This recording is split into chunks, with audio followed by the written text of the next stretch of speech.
ప్రకటించాలి సావిత్రిబాయి పూలే జయంతిని మహిళా ఉపాధ్యాయ దినోత్సవంగా జాతీయ మహిళా ఉపాధ్యాయ దినోత్సవంగా సావిత్రిబాయి పూలే జయంతిని సావిత్రిబాయి పూలే జయంతి జనవరి 3న మహిళా ఉపాధ్యాయ దినోత్సవంగా తెలంగాణ ప్రభుత్వము మహిళా ఉపాధ్యాయ దినోత్సవంగా ప్రకటించినందుకు ఈరోజు మహిళా ఐక్యవేదిక ఆధ్వర్యంలో ఈ డ్రోన్లో ఈరోజు స్వీట్లు పంచుకోవడం జరుగుతూ ఉంది. ఇప్పటికైనా కూడా రాష్ట్ర ప్రభుత్వం కళ్ళు తెరిచి వెంటనే జయంతి వర్ధంతులను అధికారికంగా ప్రకటించి అదేవిధంగా జనవరి 3 సావిత్రిబాయి పూలే జయంతిని మహిళా ఉపాధ్యాయ దినోత్సవంగా ప్రకటించాలని చెప్పి మేము ఈ సందర్భంగా డిమాండ్ చేస్తాం.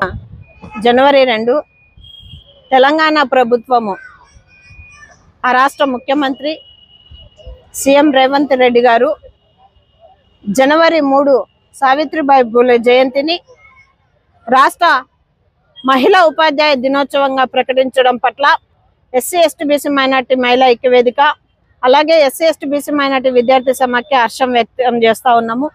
అలాగే ఆంధ్ర రాష్ట్రంలో కూడా ఈ గవర్నమెంటు చంద్రబాబు నాయుడు గారు ముఖ్యమంత్రి గారు సావిత్రిబాయి పూలే జయంతి జనవరి 3ను మహిళా ఉపాధ్యాయ దినోత్సవంగా ప్రకటించాలని మేము డిమాండ్ చేస్తూ ఉన్నాం. అలాగే సావిత్రిబాయి పూలే జయంతిని అధికారికంగా కూడా నిర్వహించాలని చెప్పేసి ఈ సందర్భంగా మేము డిమాండ్ చేస్తూ ఉన్నాం. లేని పక్షంలో ఆందోళన కార్యక్రమాలు చేపట్టాల్సి వస్తుందని తెలియజేస్తా ఉన్నాం.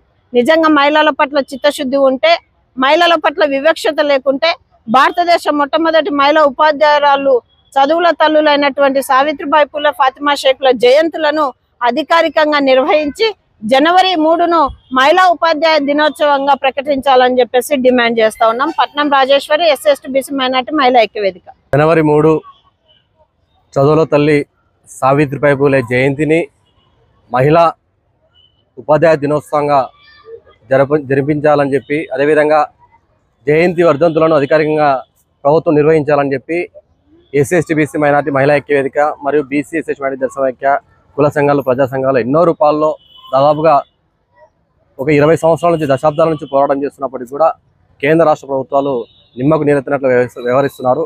అయితే ఇదే క్రమంలోనే మన పొరుగు రాష్ట్రం తెలుగు రాష్ట్రమైనటువంటి తెలంగాణ రాష్ట్రంలో రేవంత్ రెడ్డి గారు ఒక అడుగు ముందుకేసి జనవరి 1న ఒక జీవో విడుదల చేయడం జరిగింది.